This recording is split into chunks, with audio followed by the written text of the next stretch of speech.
Hello বন্ধুরা, good morning. আমার নতুন আরেকটি ব্লগে তোমাদেরকে অনেক অনেক স্বাগত আর অনেক অনেক ভালোবাসা। সবাই কেমন আছো? আশা করছি সবাই ভালো আছো, সুস্থ আছো। এখন ঘড়ির কাঁটায় বাজে সকাল 8:30। এখন থেকেই তোমাদেরকে সাথে নিয়ে আজকের ব্লগটা শুরু করছি। আশা করছি ব্লগটা তোমাদের ভালো লাগবে। তো এই টেবিল গোছানো দিয়েই আজকে ব্লগটা শুরু করলাম। কাজকর্ম তো সেরকম কিছু নেই, তো কয়েকদিন ধরে তো শুধু ঝাড়াঝুড়িরই কাজ করছিলাম। তো আজকে ভাবছি আর কোনো রকম কিছু ঝাড়াঝুড়ির কাজ করব না, শুধু যেটুকুটা করলে নয় সেটুকুটাই করব। কারণ প্রতিদিন তো একই রকম কাজ করতে কারো ভালো লাগে না, তাও করি। ঘর দালানকে পরিষ্কার পরিপাটি রাখার জন্য প্রতিদিনই ক্লিন করতে হয়। তো আজকে আর কিছু করব না, কারণ এমনিতেই বেলা হয়ে গেছে। তো ঘর দাল কিছু পরিষ্কার করা হয়নি, তো এই পরিষ্কার করতে করতে অনেকটা বেলা হয়ে যাবে। দেখো না, টেবিলটা মুছতে গেলাম, দেখি যে টেবিলটা নড়ছে। তো উল্টে যে দেখছি যে টেবিলের যে কটা পা আছে লাগানো, তো সব কটাই খুলে গেছে, দেখতে পেয়েছো তো। আর যখনই এরকম টেবিল নড়ে তখনই বুঝতে পারি যে একটা পা হয়তো খুলে গেছে টেবিলের। আর উল্টে দেখছি যে দুটো ঠিক আছে আর দুটো পুরোই খুলে গেছে। আর না লাগালে তো টেবিলটা এরকম বারে বারে নড়তেই থাকবে। বোতলগুলো যেহেতু টেবিলের ওপর থাকে, আর নড়লে বোতলগুলোও পড়ে যাবে, আর ওপর থেকে বোতলগুলো পড়লে ভেঙেই যাবে। তো এই টেবিলের পায়াগুলো কেন যে বারে বারে খুলে যায় আমি বুঝতে পারি না। টেবিল কোথাও সরানো হয় না, জাগানো হয় না, তাও বারে বারে খুলে যায়। একদম বিরক্ত লাগে টেবিলটা। তো নেওয়ার সময় তখন তো আর অতটা বুঝতে পারিনি। তো এরকম যদি বারে বারে পায়াগুলো খুলে যায়, প্রতি 2-3 সপ্তাহ ছাড়া ছাড়া এই টেবিলের পায়াগুলো আমাকে ঠিক করতে হয়। আর দেখো এই জায়গাটা একদম কোণ মতো, তো একদম ঝুলে ভর্তি হয়ে গেছিলো। তো টেবিলটা যখন সরালাম তো একদম ওই দিকটা পরিষ্কার করে নিলাম। আর কাগজটা ভেবেছিলাম ধুয়েই দেবো, তো ভাবলাম এখন আর ধোবো না, থাক। কারণ অনেকটা বেলা হয়ে গেছে, ঘরের কাজকর্ম সারতে হবে। ঘর ঝাড়ু দেওয়া, মোছা, বিছানাপত্র গোছানো কিছুই কাজ হয়নি। মেয়ে এখনও শুয়ে আছে, হাজব্যান্ড বেরিয়ে গেছে। ওকে একটু ছাতু গুলে দিলাম, ও খেয়ে চলে গেল। তো ছাতু তো অনেক দিন খায়নি, আজকে হঠাৎ খেলো, কারণ ওর শরীরটা একদমই ভালো না। আর অনেক অনেক ওষুধ খেতে হচ্ছে, আর ওষুধ খেয়ে না, শুধু খালি পেটে ওষুধ খেলে তো শরীর খারাপ করবে। তাই সকালবেলা একটু ছাতু খেয়ে আর ওষুধটা খায়। আর প্রতিদিন আগে চিয়া সিডের জল খেতো, এখন আর সেটা খায় না। এখন পেট ঠান্ডা করার জন্য মৌরি ভেজানো জল খাচ্ছে। তো শরীর গরম হয়ে যাবে, সারাদিনে অন্তত 7টা 8টা করে ওষুধ খাচ্ছে। আর দেখবে ওষুধ খেলে না শরীর একটু গরম হয়ে যায়। কয়েকটা দিন কি হচ্ছে বলো তো, এই যে জামা কাপড়গুলো তো আমি প্রতিদিন সন্ধ্যাবেলা গোছাই, কিন্তু ইদানিং আমার কি হয়েছে জানি না, একদম জামা কাপড় গোছাতে ভালো লাগছে না। এই বিকেলবেলা জামা কাপড় তুলে নিয়ে আর এই চেয়ারের মধ্যে রেখে দেবো, আর গোছানোই হয় না। সন্ধ্যেবেলা তারপরে সবজি কাটা থাকে, রান্নাবান্না থাকে, জল ভরা থাকে, এগুলো করতে করতে 8:30 9টা বেজে যায়। তারপরে ভিডিও এডিট করার থাকে, আর গোছানো হয়নি। এই কদিন তো প্রতিদিন সকালেই গোছাচ্ছি। আর মেয়ের স্কুল ড্রেসগুলো আর এখন গোছাবো না, কারণ একটু পরেই তো পরে স্কুলে বেরোবে আর কি, যাবে। আজকে দিনটা ওরাল পরীক্ষা হলে শেষ হয়ে যাবে, ওর পরীক্ষা আজকে দিনটাই শেষ। কালকে থেকে আবার ডেলি স্কুল শুরু হবে, জানি না এখনও কতদিন হবে। হয়তো রেজাল্ট আউট হওয়ার পরে আর কি স্কুলটা ছুটি পড়বে, খাতা দেবে, তারপরে রেজাল্ট আউট হবে, তারপরে হয়তো ছুটি পড়বে। সব স্কুলের ছুটি শেষ হলে তারপরে আমাদের ছুটি পড়বে।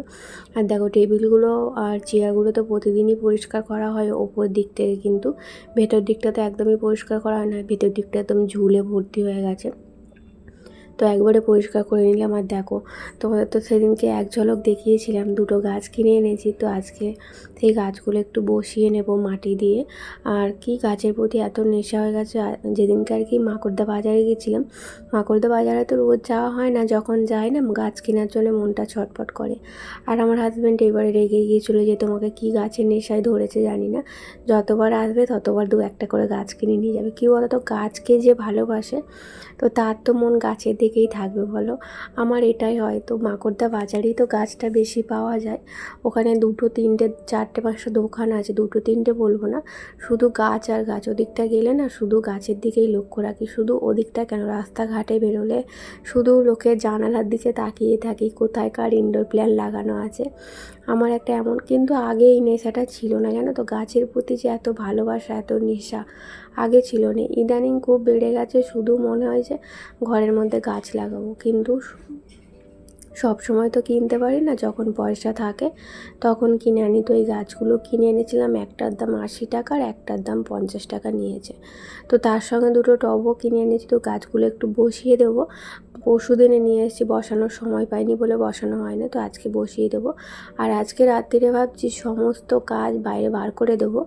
তো শিশির লাগানোর জন্য মাঝে মধ্যে, যার থেকে আর কি গাছটা কিনেছি সেই বলল যে মাঝে মধ্যে একটু গাছে আর কি শিশির লাগানো ভালো, বাইরে রাত্রিরে বার করে দিতে, আবার সকালের দিকে তুলে দিতে। আর প্রচণ্ড গরম, এখন রোদ্দুরও খুব, বাইরে সারাদিন রাখা যাবে না।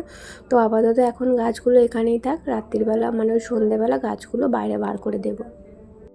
আর আমার গলাটা কেন এরকম লাগছে বলো তো, আমি না শুয়েই পড়েছিলাম জানো তো। তো সন্ধ্যেবেলা না 10টার সময় ভয়েস দিতে বসেছিলাম, কিন্তু এত আশপাশ থেকে এত আওয়াজ যে কি বলবো। তো 10টা বাজে তখনও মানুষ বাইরে বেরিয়ে গল্প করছে, বুঝতে পারছো? 10টা, আমি তো সারাদিন একবারও বাইরে বেরোই না, কিন্তু আশেপাশের এমন লোকজন কি বলবো, রাত্রি 10টার সময় তখনও তাদের গল্প শেষ হয়নি, রাত্রি 10:30 11টা পর্যন্ত গল্প করেছে। তো আমি শুয়েই পড়েছিলাম। দিনের বেলা না একদম ভয়েস দেওয়া যায় না, আশেপাশে মিস্ত্রির কাজ হয়, তো ভয়েস দিতে গেলে অসুবিধা হয়, তো মেশিন চালায় আর চালায় আওয়াজ হয়।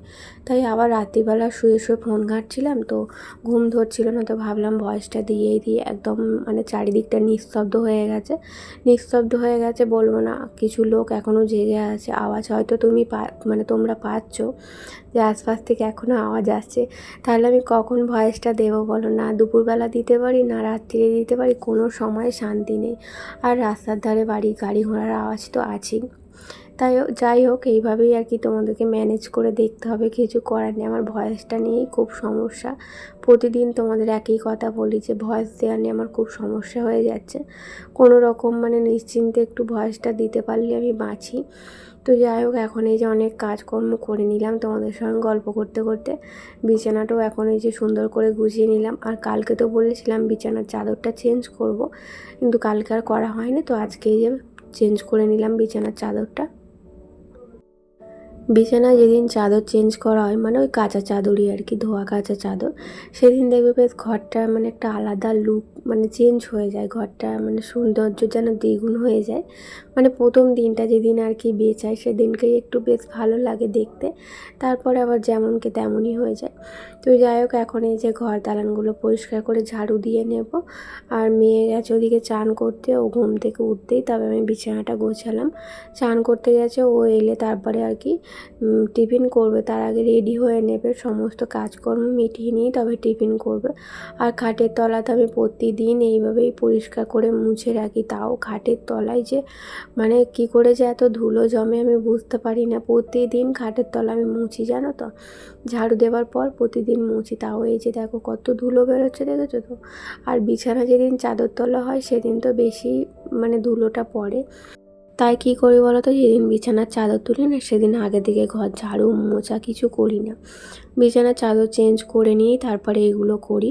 আর এমনি মাঝে মধ্যে একদিন তো মানে কি বলবো, বিছানা পড়ে থাকলেও ঘর দালান মোছা হয়ে যায়, কারণ মেয়ে ওই যে ঘুম থেকে উঠতে চায় না তাড়াতাড়ি, ও ঘুম থেকে লেট করে উঠে, দুপুরের সময় না একদম সেই রাত্রি 11:30 12টার সময় শোয়, তো তাই অনেকটা বেলা পর্যন্ত ঘুমায়। বেলা বলতে স্কুল থাকলে 9টা পর্যন্ত ঘুমোই, আর আমি স্কুল না থাকলেও 9টার সময়তেই ডেকে দিই।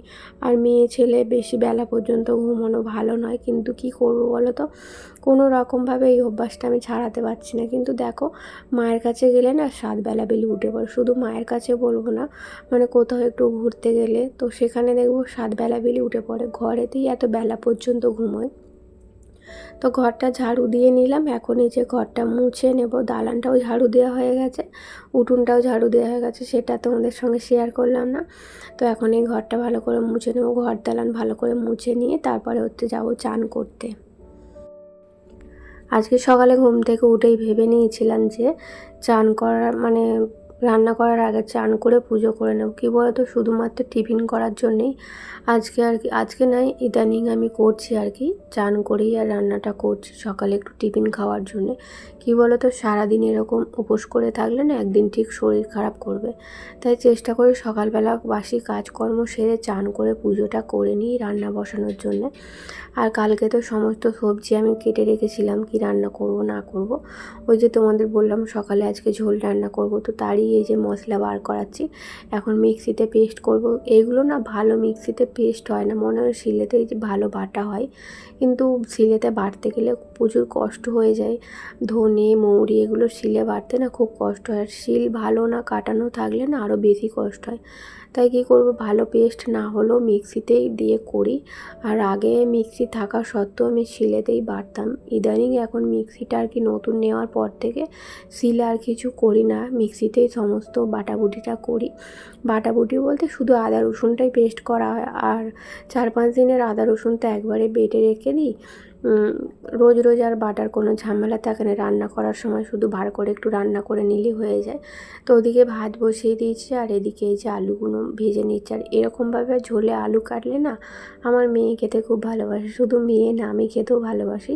4 কুচো আলু দিচ্ছি, 4 কুচোর মধ্যে মেয়ে 3 কুচো খাবে আর 1 কুচো আমি খাবো। হাজব্যান্ড তো আলু খুব একটা পছন্দ করে না, তবে আলুর দমের আলু খেতেও খুব ভালোবাসে। আলুর দমের আলু 4-5 পিস করে খেয়ে নেয়।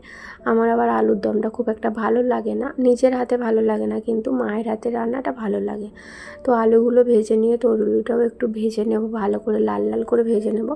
আর তরুলিগুলো এবারে এনেছিলাম না খুব মোটা মোটা বড় বড়, ভেবেছিলাম যে তরুলিগুলো হয়তো পাকা হবে, লাল লাল হবে। তো কাটার সময় দেখছি একটাও তরুলি লাল নয়, সব তরুলিগুলোই কচি। তরুলি দিয়ে, ঝিঙে দিয়ে, পেঁপে দিয়ে, ডুমুর দিয়ে রান্না মানে ঝোলটা রান্না করলে না খুব ভালো টেস্ট হয়। আর গাঁদাল পাতা দিলে তো ঝোলের স্বাদ আরও দ্বিগুণ হয়ে যায়। গাঁদাল পাতা ছাড়া আমার তো ঝোল খেতেই ভালো লাগে না। মানে এর আগে একবার রান্না করেছিলাম গাঁদাল পাতা ছাড়া, তো সেদিন খুব একটা ঝোলটা ভালো লাগেনি। তো আমার গাঁদাল পাতা দিয়েই ঝোলটা খেতে বেশ ভালো লাগে। তো যাই হোক, পাশের বাড়ি থেকে গাঁদাল পাতা তুলে এনেছি, পেস্ট করে রেখে দিয়েছি। কাঁচা লঙ্কা, গাঁদাল পাতা আর যেই মশলাগুলো আর কি আমি দিই, ধনে, জিরে, মৌরি সব পেস্ট করে রেখেছি। এখন ঝোলটা আর কি সেদ্ধ হওয়ার জন্য জল দিয়ে দিলাম, হলুদ না দিয়েই আর কি জল দিয়ে দিলাম। হলুদটা সবার শেষে দেবো যাতে তাড়াতাড়ি আর কি সবজিটা সেদ্ধ হয়ে যায়। আর এদিকে চানাচুর, ঝুড়ি ভাজা সব শেষ হয়ে গেছিলো, হাজব্যান্ড এনে দিল, তো আমি কৌটোর মধ্যে ঢেলে রাখছি। তো চানাচুর ঝুড়ি ভাজাটা আমাদের একটু বেশি লাগে, মানে ঝুড়ি ভাজাটা মেয়ে খায়, আর চানাচুরটা হচ্ছে প্রতিদিন সন্ধ্যাবেলা আমরা একটু করে টিফিন করি, তাই জন্য চানাচুরটাও আমাদের লাগে। মেয়ে চানাচুর খায় কিন্তু ওই মুড়ি দিয়ে খায় না, ও শুধু খায় বাটি করে একটু নিয়ে, হয়তো খুব মাঝে সাঝে একটু আধটু খায়। আর আমাদের তো প্রতিদিন লাগে, তাই সপ্তাহে 2 প্যাকেট করে আমাদের চানাচুর লাগে বলতে গেলে। হাজব্যান্ড তো চানাচুর দিয়ে মুড়ি মাখিয়ে দিলে আবার আলাদা করে চানাচুর বাটি করে নেবে, তো তাই জন্য চানাচুরটা আমাদের বেশি লাগে। আর ঝুড়ি ভাজাটা তো মেয়ে মুড়ি খেতে লাগে, তবে প্রত্যেক দিন ঝুড়ি ভাজা দিয়ে মুড়ি খায় না, মাঝে মাঝে ঝুড়ি ভাজা দিয়ে মুড়ি খায়। আর চালও বাড়ন্ত হয়ে গেছিলো, হাজব্যান্ডকে অনেক দিন আগেই বলেছিলাম চাল আনার জন্যে। আমি না চাল একবারে শেষ হতে দিই না, থাকতে থাকতে আনতে বলি। তো সেই শনিবারে বলেছিলাম, ওর একদম খেয়াল ছিল না। তো আজকে আবার বলতে না সঙ্গে সঙ্গে এনে দিল, মানে যা চাল ছিল কাল পর্যন্ত হতো, তো একদম চালের হাঁড়ি খালি করা উচিত নয়, তাই আবার বলতেই সঙ্গে সঙ্গে চালটা এনে দিল। তো খালি বলেই একদম ঢেলে দিলাম, পরিষ্কার করে নিলাম, নইলে এই ব্যাগ এখানে পড়েই থাকবে আর ঢালা হবে না। তো ওদিকে ঝোলটা যতক্ষণ সেদ্ধ হচ্ছে ততক্ষণ এদিকের কাজগুলো আমার গোছানো হয়ে যাবে। আর আমার ভাত রান্না হয়ে গেছে, ভাতের ফ্যানও ঝাড়া হয়ে গেছে। তো এখন শুধুমাত্র তরকারিটা করলেই হয়ে যাবে। আর আজকে মেয়ে বলছিল একটু আর কি চুনো মাছের টক করতে, কী বলো তো, এটা রান্না করতে করতে না 12:30টা বেজে গেছে। তো রান্নাটা শুধু তো নয়, আরও তো অনেক কাজ থাকে যেগুলো এবেলায় করে নেবার আমি চেষ্টা করি। ওবেলা মানে দুপুরবেলা ভিডিও এডিট করার থাকে, তারপরে হচ্ছে একটু ঘুম হয়, ভালো লাগে না দুপুরবেলা কাজকর্ম করতে। ওই দুপুর টাইমটায় একটু রেস্ট নিই, 4টে মানে 3:30 পর একটু ঘুমোই।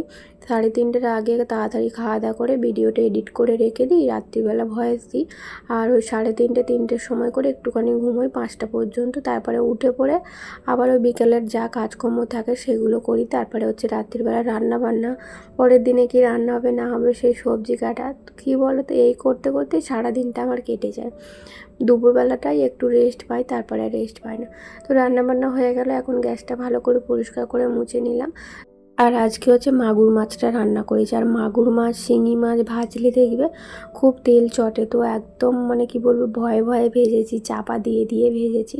আর তেল যখন চড়ছিল না, গ্যাসের চারিদিক তেলে ভর্তি হয়ে গেছিলো। তো তাই আজকে গ্যাসের জায়গাটা একদম ভালো করে পরিষ্কার করে ডিপ ক্লিন করে মুছেছি, নইলে একদম তেল চিটচিটে হয়ে থাকে। আর এই বাসনগুলো 2 দিন ধরে পড়ে আছে, গোছানোর আর সময় হচ্ছে না, তাই রান্নাবান্না করে নিয়ে বাসনপত্র ফেলে রেখেছি। তো অনেক বাসন জড়ো রয়েছে সেগুলো মাজবো। তার আগে এই গামলাটা না খালি করলে বাসন রাখবো কী করে বলো। তাই বাসনগুলো ভালো করে গুছিয়ে নিয়ে তারপরে যে বাসনগুলো নোংরা হয়ে আছে সেগুলো মেজে এর মধ্যে ওপর করে দেবো। আর মেয়ে চলে আসবে, হাজব্যান্ড আনতে বেরিয়ে গেছে ওকে, এখন তো 12:30টার মতো বাজে। তো 12:30 পৌনে 1টার দিক করে ছুটি হয়ে যায়। আর ও এসেই না বলবে খেতে দাও, অল্প করে খেয়ে যায় টিফিন। তো ভাত খেয়ে গেলে অনেকক্ষণ পেটে থাকে, কিন্তু মুড়ি টুড়ি খেয়ে গেলে না পেটে বেশিক্ষণ থাকে না। তো এসেই বলে খেতে দাও খেতে দাও খেতে দাও, খিদে পেয়েছে। আর ও এই 2 দিন হয়ে গেল ও নিজে নিজে মানে খাবার বেড়ে দিচ্ছ একাই খেয়ে নিচ্ছে, আর বেলার দিকে হাজব্যান্ড আর আমি খাচ্ছি। তো এখন এই যে খাওয়া দাওয়া করার পর একটু ফল কেটে নিচ্ছে। আমগুলো তো নিয়ে এসছে, বাজার যেদিন করেছিলাম সেদিনকেই নিয়ে এসেছিলো। আমগুলো আবার রেখে দিলে নষ্ট হয়ে যাবে, তো হলুদ হলুদ আম দেখে কিনেছিলাম জানো তো। আর আমগুলো না একদম ভালো না খেতে, একদম বাজে, মানে কাঁচা আমকে পাকিয়েছে, গাছ পাকা বলে বিক্রি করছে। তো যখন কাটছি তখন দেখছি কাঁচা আমকে পাকিয়েছে। আর আমার ফ্রিজের মধ্যে আমটা মানে ঝুড়ির মধ্যে রেখেছিলাম, ফ্রিজের মধ্যে না একদম ফ্রিজ যেখানে আর কি আমটা ছিল একদম আঠায় ভর্তি হয়ে গেছে। ফ্রিজটা আমাকে ভালো করে পরিষ্কার করতে হবে। তো আমগুলো দেখছো তো কত হলুদ হলুদ, দেখলেই মনে হবে যেন খুব মিষ্টি, কিন্তু মিষ্টিও অল্প একটু আছে, কিন্তু আমের স্বাদ নেই, বাজে খেতে একদম। যেমন আর কি রোদ্দুরে পেকে গেলে যে একটা ফল রোদ্দুরে পাকলে যেমন খেতে হয় সেরকম খেতে হয়েছে। তো মেয়ে তো আম খেতে খুব ভালোবাসে, গরমের সিজনটা আমাদের প্রতিদিনই আম খাওয়া হয়। তো এরপর আরও বেশি আম আনা হবে, এখন তো আমের দাম বেশি, তাই অল্প অল্প নিয়ে আসা হয়। যখন আম সস্তা হয়ে যায় তখন তো আম 1 কেজি 2 কেজি করে আনা থাকে রাত্রিরে খাওয়ার জন্যে। আমার হাজব্যান্ড আবার আম দিয়ে রুটি খেতে ভালোবাসে, আর আমার হচ্ছে বিকেলবেলা কিংবা দুপুরবেলা খাবার পর একটু আম খেতে বেশ ভালো লাগে, মেয়েও তাই। খাওয়া দাওয়া করে তো বাসনগুলো রেখে দিয়েছিলাম, সেই বাসনগুলোই এখন এই যে মেজে নিয়েছি, মেজে আর এই ওপর করে দিচ্ছি। আর এই বাসনগুলো সেই সন্ধ্যেবেলা গোছাবো, এখন আর গোছাবো না, এখন একটু আর কি ফোন দেখবো। তো বন্ধুরা চলো আজকের ব্লগটা এই পর্যন্তই, টাটা।